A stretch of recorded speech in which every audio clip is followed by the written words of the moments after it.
poctivý, naliehavý, potrebný list. List, ktorým chceme im odkázať, že je potrebné, aby štát konal svoju povinnosť na tomto poli. Prosím ťa, máš slovo.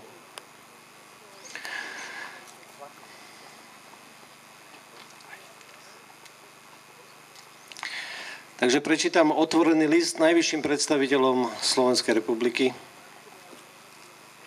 v mene vás a adresovaný, myslím si, že zo srdca a s naliehavou žiadosťou.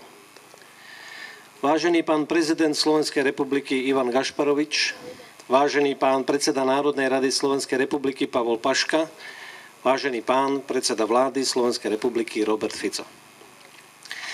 Dobrý horský vodca aj počas slnečného dňa sleduje mraky na vzdialenom horizonte, pretože sa z nich môže vyvinúť ničivá búrka. Tak by ste aj vy, traja najvyšší predstavitelia Slovenska, mali venovať pozornosť chmáram, ktoré už dlho hustnú na morálnom horizonte našej krajiny. Jedným z pálčivých prejavov týchto chmár sú prípady prenasledovania občanov, ktorí statočne v súlade so svojimi pracovnými a občianskymi povinnosťami poukazujú na korupciu. Tým, že sú riešení títo ľudia, namiesto toho, aby boli riešené patologické javy, na ktoré upozornili, sa nepácha len obrovská individuálna nespravodlivosť, ale vzniká tu aj zlovestný odkaz pre celú spoločnosť.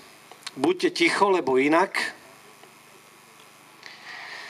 Takýto podlý prístup však vytvára medzi občanmi atmosféru strachu a ľahostajnosti, ktoré sú v našej krajine čoraz bežnejším javom.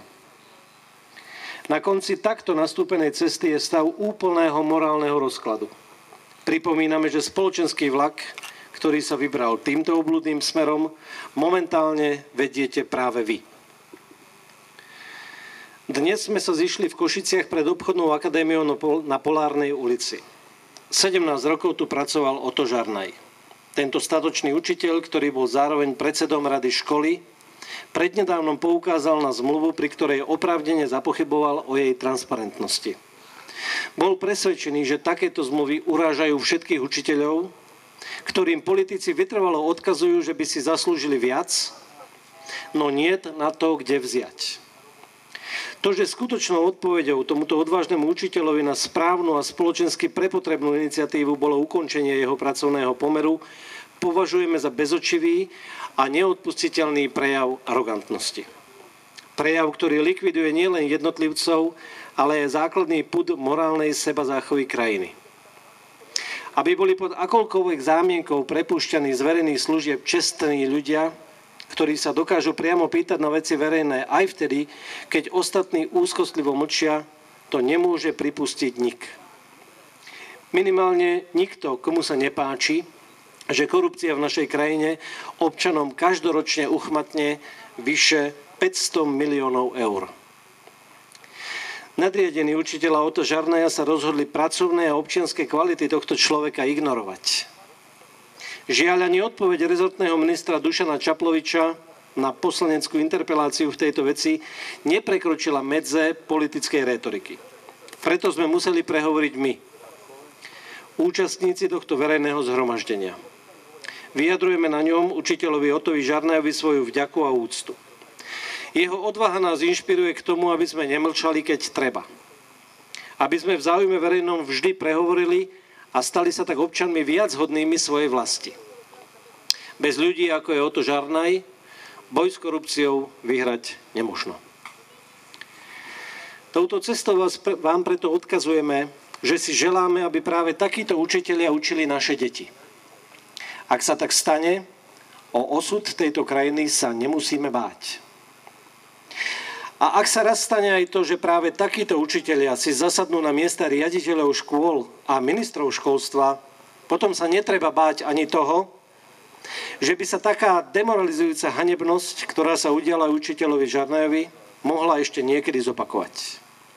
Pri tejto príležitosti považujeme za nevyhnutné položiť vám, vážení najvyšší predstavitelia Slovenskej republiky, zásadnú otázku. A tá znie: považujete počínanie učiteľa Ota Žarnaja za správne? Za také, ktoré môže poslúžiť nielen jeho kolegom a študentom, ale aj nám všetkým ako príklad občianskej statočnosti a ktoré je preto hodné verejného ocenenia? Alebo naopak, vidíte v ňom odsúdenia hodnú nedisciplinovanosť, ktorá na naše pracoviská nepatrí a ktorá v tomto prípade ohrozuje aj výchovu študentov? Spýtujeme sa vás na tieto veci verejne a zároveň veľmi naliehavo, pretože vaša odpoveď je pre morálne zdravie spoločnosti dôležitá. Dúfame, že ju budete pripravovať s múdrosťou, ktorá štátnikom velí podriadiť ich konanie vyšším spoločenským cieľom. Bez toho neexistuje šanca, aby naša krajina mohla nielen ekonomicky, ale predovšetkým morálne rásť. Vítame dnešné udelenie radu Ďurka Langsfelda učiteľovi Otovi Žarnajovi, pričom veríme, že v budúcnosti budú tento rad bojovníci s korupciou preberať z rúk prezidenta republiky. Je v tom kus symboliky, že rad pomenovaný po národnom hrdinovi, učiteľovi, ktorý sa nevzdal svojho presvedčenia ani za cenu vlastného života, sa po prvýkrát udeľuje práve nositeľovi rovnakej profesie. Hoci tentokrát už nejde o život, ide stále o veľa. Ide o to, aby sa v našej spoločnosti prebudil duch odvahy a úcty k pravde a aby sme si všetci uvedomili, že moc v tejto krajine je naozaj v rukách občanov, ktorí dokážu zlo a jeho nositeľov nielen pomenovať, ale zo spoločenského života aj odstrániť. To je jediná cesta k tomu, aby všade prítomná politická korupcia stratila svoje výsmešné dominantné postavenie a dostala miesto, ktoré jej patrí. Teda v tom najtemnejšom kúte hanby, do ktorého slušný človek ani nenazrie. To je jediný spôsob, ako môžeme slovám česť, pravda a odvaha prinavrátiť obsah, ktorý im patrí. Vážení najvyšší predstavitelia štátu, vždy bude platiť, že statočný čin, akokoľvek malý, je viac ako tie najkrajšie a najvznešenejšie slová, za ktorými činy nenasledujú.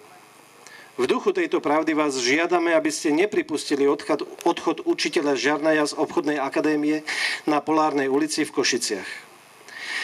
Jeho zotrvanie na učiteľskom mieste svojej školy je z pohľadu pracovnoprávnych vzťahov v našej krajine síce len nepatrným zrniečkom, no z pohľadu vyššieho princípu mravného je spoločenským balvanom, ktorý nemožno obísť, len poctivo zdolať. Z rovnakých dôvodov vás žiadame, aby ste nepripustili ani odchod učiteľa Milana Matejovského, ktorý jediný verejne podporil svojho kolegu Ota Žarnaja a dopadol ako on, stal sa prebytočným. Vašu verejnú odpoveď v mene občanov Slovenska očakávajú všetci, ktorým na tejto veci naozaj záleží. A to sme aj my. Ďakujem Braňovi Škripkovi za prečítanie listu, ktorý chceme odoslať z tohto zhromaždenia 3 najvyšším predstaviteľom Slovenskej republiky.